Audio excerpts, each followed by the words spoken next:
This story is titled, My Fiancée Tore Up My Passport to Force Me to Spend Time with Her, so I Dumped Her Immediately. Hey everyone! Before we jump into today's video, I need your help.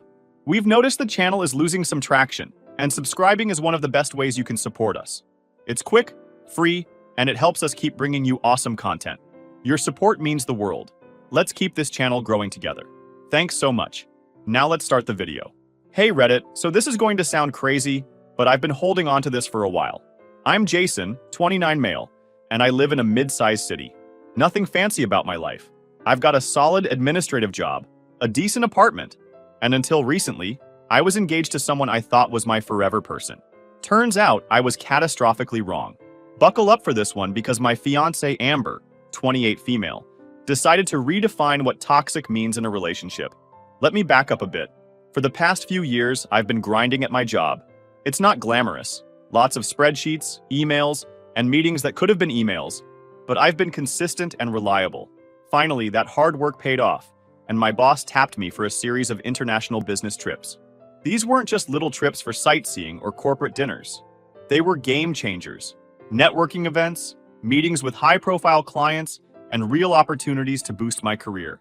When I told Amber, she was all smiles at first. She acted super excited for me, telling me how proud she was, and even helping me pick out new luggage. She was all like, "You're going to crush it out there. Show them what you've got." For a minute, I thought I was one of those lucky guys who had a partner who actually wants to see them succeed. But I was dead wrong. At first, everything seemed normal. We talked about how I'd call her every night while I was gone, how I'd bring her something cool from Europe, and how this would just be a stepping stone to something bigger for both of us. But as the weeks went by, I noticed subtle changes in her vibe. For starters, anytime I mentioned the trip, her face would twitch. Not like a full-on frown, but this barely there grimace, like she was trying to hold it together but couldn't quite pull it off. Then she started making weird comments like, "Do you really need to go on this trip? Isn't there another way to impress your boss?" Or, "I feel like this company is taking advantage of you." I brushed it off as her just being bummed about me leaving for a few weeks. I figured she'd get over it, but then she started dialing it up.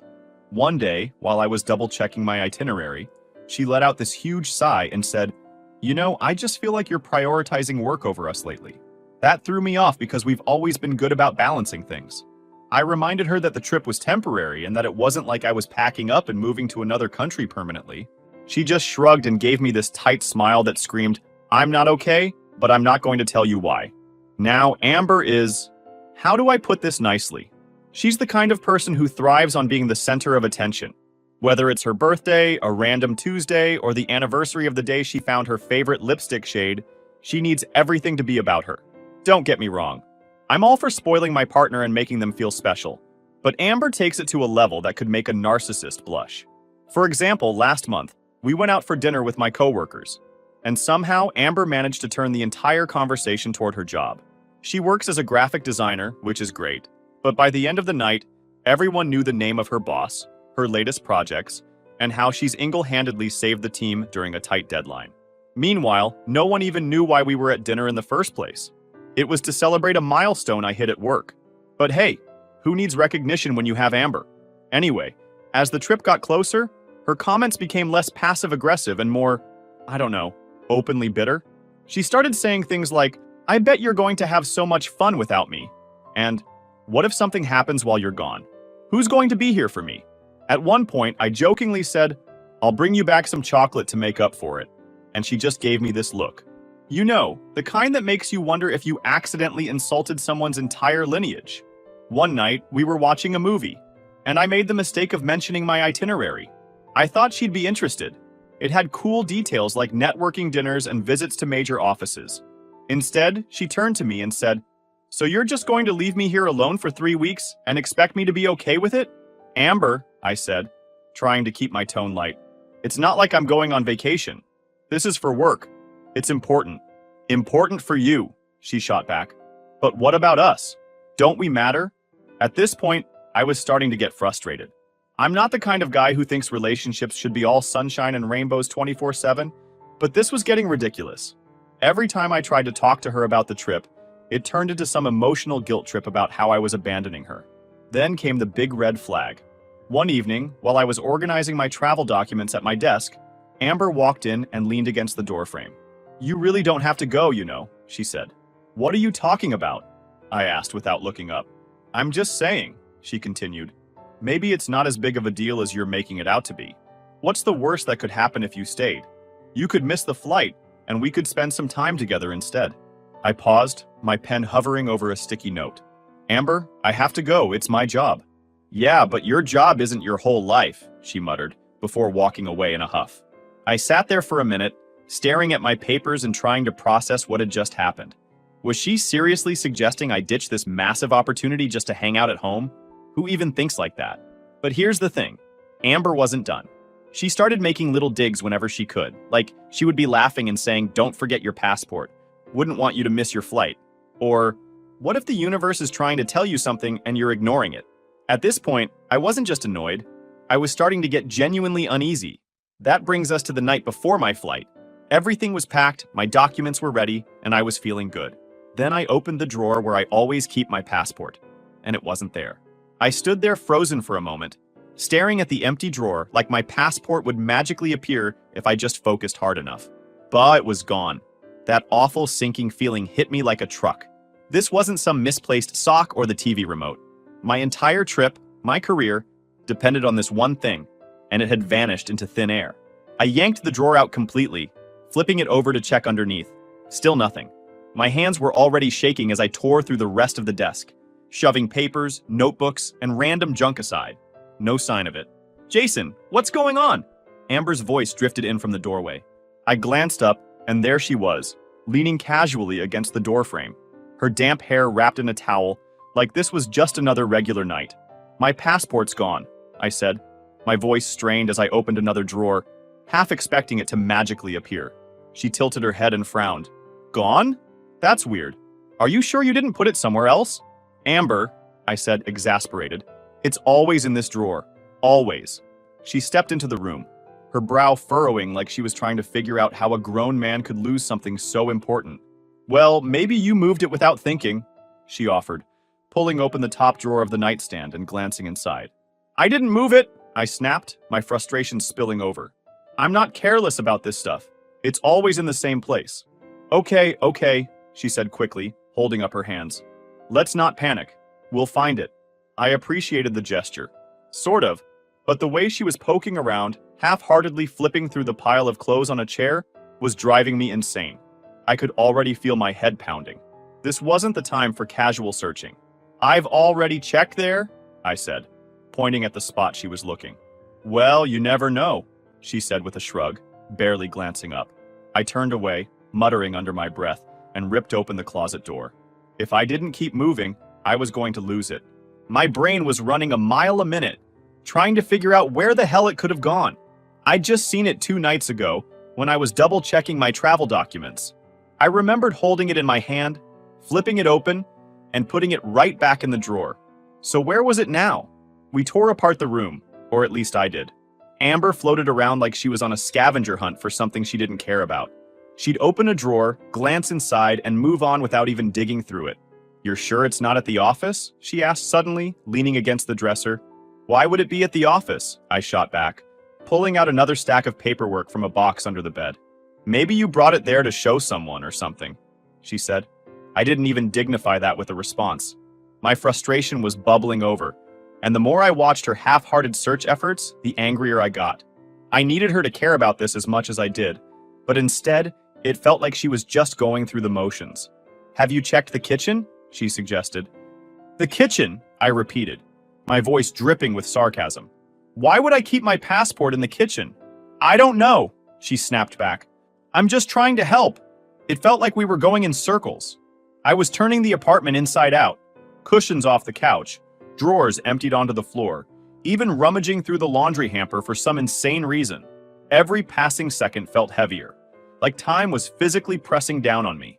"Jason, calm down," Amber said, her voice softer now. "We'll find it." "I don't need to calm down," I said, practically growling as I moved to another corner of the room. "I need my damn passport." She sighed dramatically, and I could feel her watching me, probably wondering if I was losing my mind. Maybe I was, but who wouldn't be? My flight was in less than 10 hours, and my ticket to a better future was nowhere to be found. Maybe you're not supposed to go, she said suddenly, her tone almost wistful. I looked up from where I was crouched, narrowing my eyes at her. What? I'm just saying, she continued, shrugging like it was no big deal. Maybe this is the universe's way of telling you to stay. Like, maybe something bad could happen if you leave. Or maybe you're just supposed to focus on what really matters, you know? Like us. I stared at her, trying to process what I'd just heard. Amber, you're telling me the universe wants me to miss this trip? The trip that could define my career? Really? She shrugged again, avoiding my gaze. I'm just trying to help you see the bigger picture, that's all. I shook my head, biting back the urge to say something I'd regret. Instead, I turned back to my frantic search. As I was digging through a box of random electronics cables, something clicked in my mind after I processed what she said lastly. A memory, fleeting but vivid. 2 nights ago, I'd been sitting at this very desk, organizing my documents. Amber had walked in, leaning against the doorway just like she had earlier, and started talking about how much she was going to miss me. I remembered her tone. It wasn't just sad. It was sharp, almost annoyed. I'd brushed it off at the time, but now it was glaringly obvious. She'd lingered there for a minute, watching me, before storming off in a huff when I didn't give her my full attention. My stomach dropped. Amber was still standing there, scrolling through her phone now like she'd already given up on the search. My eyes drifted to her bag sitting on the floor by the couch. Her bag, the one she always carried around.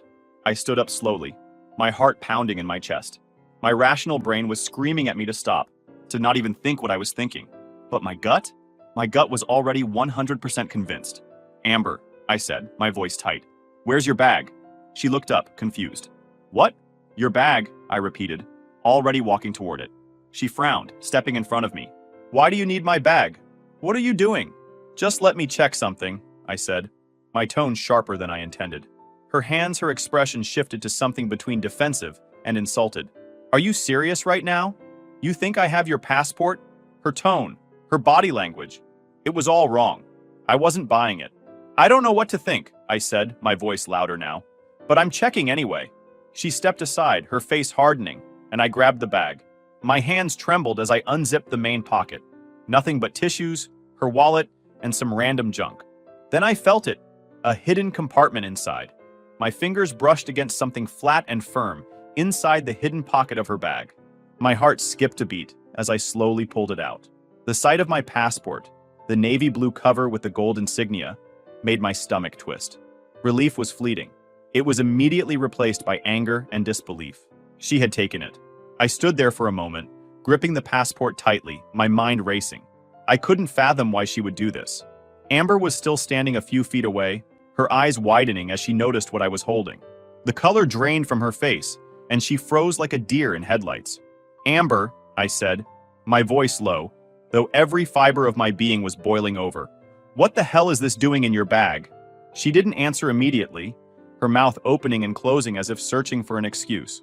I don't know how that got there, she finally stammered, taking a step back, her hands trembling slightly. I held the passport up for emphasis. You don't know?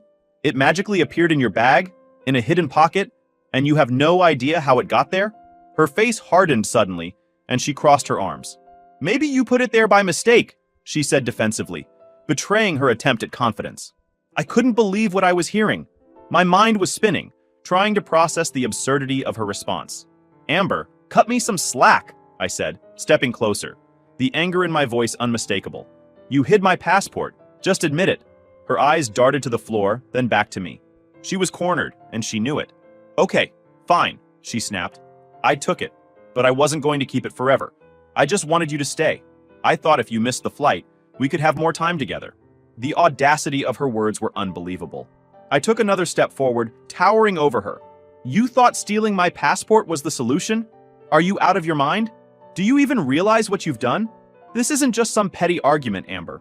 You almost ruined my entire career. She flinched, but didn't back down. I didn't know what else to do, she yelled, her voice cracking. You've been so focused on this stupid trip and your job, and I felt like I didn't matter anymore. I just wanted you to see that we need to work on us. Work on us, I repeated, my voice dripping with disbelief. You don't work on a relationship by sabotaging your partner. What you've done isn't love, Amber. It's manipulation. Her face crumpled, tears spilling down her cheeks. I didn't mean for it to go this far, she whispered. I just wanted you to stay. I thought if you missed one flight, you'd realize how much I need you here. My jaw tightened as I stared at her, the weight of her actions sinking in. There was no coming back from this. I couldn't even look at her without feeling a mix of anger and disgust. You've crossed a line I can't forgive, I said, my voice cold. We're done. This relationship is over. Her eyes widened, and for a moment, she looked like she couldn't comprehend what I'd just said. You don't mean that, she said, her voice shaking. You're just upset. You'll calm down and we'll figure this out. I didn't mean to hurt you. I've never been more serious, I said firmly. We're finished. Pack your things and get out. Her expression twisted into something wild, desperation mixed with fury. You're not leaving me, she screamed, lunging forward. Then within seconds, she snatched the passport out of my hand before I could stop her. For a second, I was frozen, watching her grip the passport with both hands. Then, with a sickening tear, she ripped it in half like a jerk. What are you doing, Amber? I roared, stepping forward and grabbing her wrist before she could do anything else. My hand clamped down hard enough to stop her. What the hell is wrong with you?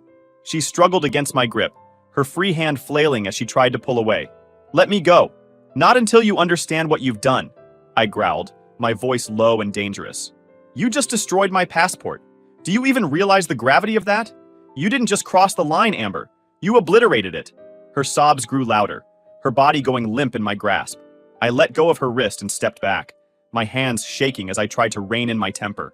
The pieces of my passport lay on the floor between us, a stark reminder of her betrayal. Get the hell out of here, I said finally, my voice cold and steady. I don't want to see you here when I get back. Get your things and get out. She sank to the floor, her sobs racking her body. Jason, please, she begged. I didn't mean for it to go this far. I was just scared. I thought you'd leave and never come back. I was going to come back, I said, my voice sharp. But now there's nothing left to come back to. You did this, Amber, not me. You need to take responsibility for your actions. She didn't respond, just sat there crying as I turned away, unable to look at her any longer. My chest felt tight, my anger simmering just below the surface as I tried to think through my next steps. The passport was completely ruined. There was no salvaging it, but I couldn't afford to let her sabotage my future. I grabbed my phone from the counter and started searching for emergency solutions. There had to be a way to fix this in time for my flight. My mind raced as I dialed a number, the adrenaline pumping through me, keeping my focus razor sharp. Amber's sobs grew quieter behind me, but I didn't turn around. I couldn't. The woman I thought I loved, the woman I had planned a future with, had turned into someone I couldn't even recognize. Her actions spoke louder than any apology ever could. The pieces of my passport were still on the floor, but I didn't bother picking them up. There was no time for sentimentality or second guessing. I had a flight to catch, and I wasn't going to let her ruin everything I'd worked for. My flight was still scheduled for the next morning, and somehow I needed to figure out how to replace my passport in less than 24 hours. The quick search told me that getting an emergency passport was possible, but it wouldn't be easy. I'd have to go to the nearest passport agency in person, and since it was after hours, I'd need to make an emergency appointment first thing in the morning. The catch? I'd need proof of my trip, government-issued ID, and a whole lot of luck. I called my best friend Caleb to ask for help. He immediately picked up on the urgency in my voice and asked what was wrong. I explained, trying to keep calm, that Amber had destroyed my passport. There was a noticeable pause before he responded with a shocked reaction, clearly struggling to process what I'd just told him. I laid out the details, how she had hidden it, how I found it, and how after I told her we were done, she tore it in half right in front of me. Saying it out loud only reignited the anger I was trying to suppress. Caleb didn't hold back, calling her actions next-level psycho, and asked if I was okay. I assured him I would be, but explained that I needed his help. I planned to get an emergency passport the next day, and needed someone to drive me to the agency to avoid any more sabotage from her. Without hesitation, Caleb agreed and asked what time he should be there. I told him it had to be early, 6 a.m.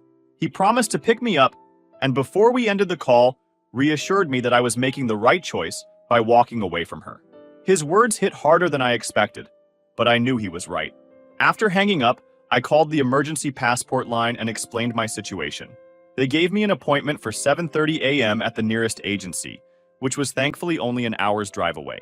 I spent the rest of the night gathering everything I'd need: my driver's license, a copy of my flight itinerary, and even an old photocopy of my passport that I'd kept for emergencies. By the time I finished, it was nearly midnight, and exhaustion was starting to set in. Amber had retreated to the bedroom, and the apartment was quiet. I didn't bother checking on her. Whatever she was feeling wasn't my concern anymore. At 6 a.m. sharp, Caleb showed up, looking half awake but ready to go. He took one look at me and shook his head. "Man, you look like you've been through hell." "I have," I said simply, climbing into his car.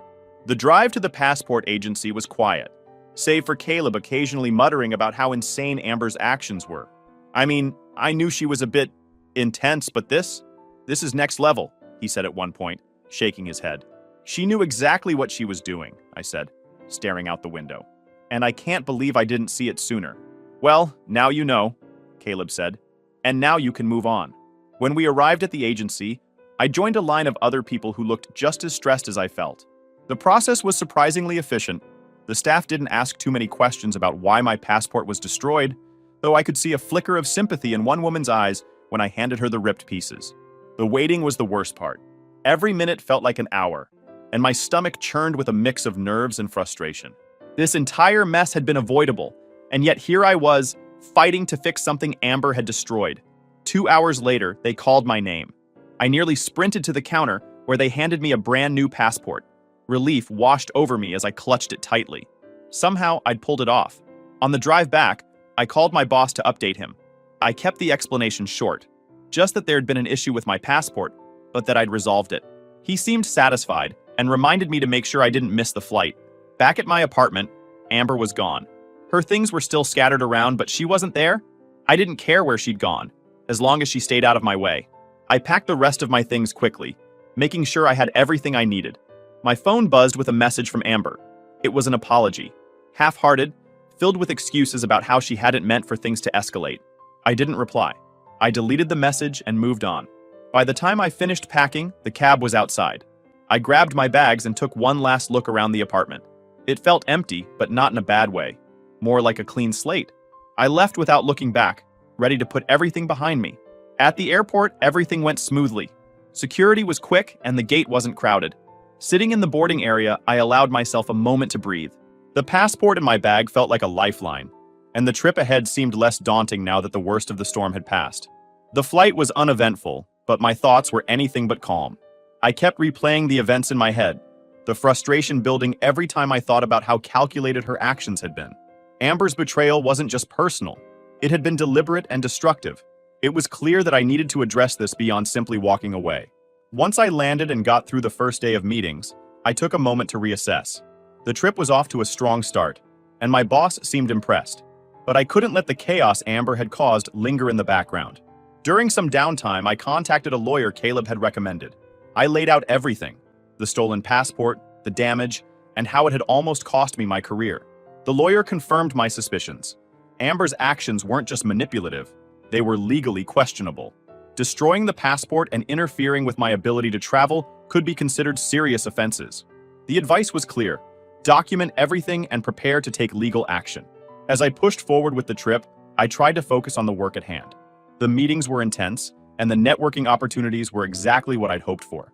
But even as I put on a professional front, the storm back home was brewing. Amber had a decent following on TikTok, a few 100,000 people who loved her quirky, bubbly content. It wasn't unusual for her to overshare about her life, but now she had turned her platform into a weapon. While I was halfway across the world trying to salvage my career, Amber was posting videos painting herself as the victim. Her tearful videos were strategically vague, but the message was clear. She'd been abandoned by her partner before a big trip, left to pick up the pieces of a shattered relationship. There was no mention of the passport or her actions, just a carefully crafted narrative designed to gain sympathy. The videos went viral quickly, and the comments were brutal. People took her side without hesitation, calling her brave for sharing her story. Mutual acquaintances chimed in, fueling the fire, and soon, strangers were digging up my accounts and sending hateful messages. My Instagram and LinkedIn were flooded with accusations from people who didn't even know me. They even tried to report my accounts multiple times. At first, I was furious. Amber's spin on the story was so far removed from reality that it felt like a slap in the face. But as the lawyer had advised, I saved every message, every comment, and every screenshot of her videos. This wasn't just online drama, it was evidence. Through it all, I kept my focus on the trip. The whirlwind of meetings and presentations helped me channel my energy into something productive. My boss pulled me aside halfway through and praised my work, hinting at more opportunities in the future. Knowing I'd managed to impress him despite everything gave me a renewed sense of purpose. Even so, the weight of what was happening back home never fully left my mind. Amber's audience was growing, and with it, so was the hate directed at me. Her followers pieced together enough details to identify me, and the messages became more personal. Strangers were calling me names, accusing me of being manipulative, and some even dug up old photos of us together, reposting them with captions that twisted the truth. The lawyer remained a steady source of guidance through it all. He assured me that the more evidence I gathered, the stronger my case would be. Amber's actions were creating a pattern of behavior that only strengthened my position. By the end of the trip, I had a clear plan. I would return home, meet with the lawyer in person, and move forward with filing a formal complaint. The passport incident alone was enough to justify legal action, but her social media campaign added another layer. She wasn't just trying to ruin my career, she was trying to ruin my reputation. The last night of the trip was spent organizing everything. I had screenshots of her videos, copies of the hateful messages, and a detailed timeline of events. The anger I'd felt earlier had transformed into resolve. Amber might have thought she could control the narrative, but the truth was on my side. The trip had been a success, but the fallout from Amber's actions wasn't over. Her attempts to spin the story in her favor had only strengthened my determination to hold her accountable. Landing back home felt like a fresh start, even though I knew the storm was far from over. I had meetings lined up with my lawyer to finalize the case against Amber, and there were still loose ends to tie up, like the lease and my belongings at the apartment. But despite the weight of everything, I felt a sense of control. The lawyer moved quickly, filing complaints against Amber for destruction of property and interference with my travel. The evidence we'd gathered, the torn passport, screenshots of her messages, and even the TikToks she had posted, painted a clear picture of her actions. She had crossed the line in more ways than one, and now there were consequences. She was formally served, and while I didn't attend the proceedings directly, my lawyer kept me updated. The court ordered her to pay for the replacement passport, the added travel expenses I incurred, and a small penalty for property destruction. Amber's social media campaign, which had initially gained her sympathy, began to unravel. As details of the case surfaced, her followers started questioning her version of events. People dug deeper, and some discovered my professional reputation and the fact that I had kept quiet publicly while handling things legally. The narrative started shifting, and cracks began to form in the pedestal she had built for herself. Her TikTok account, once a hub of quirky, feel-good content, became a battleground. Comments flooded in, accusing her of lying and exaggerating the truth. She tried to post another tearful video, claiming she was being unfairly targeted. But by then, people weren't buying it.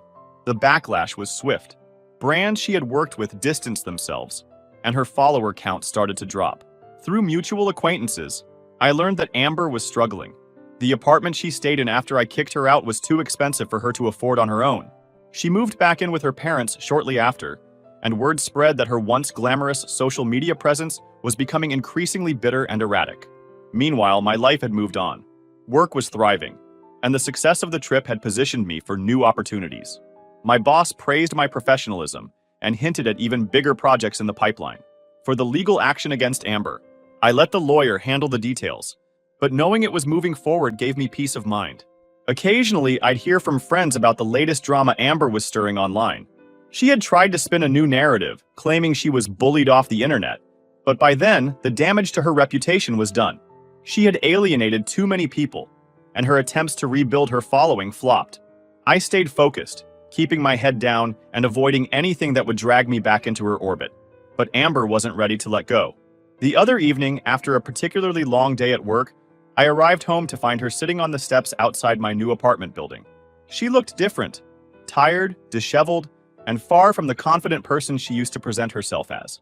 She was holding something in her hand, and as I got closer, I realized it was the engagement ring. "Jason," she said softly, standing up as I approached.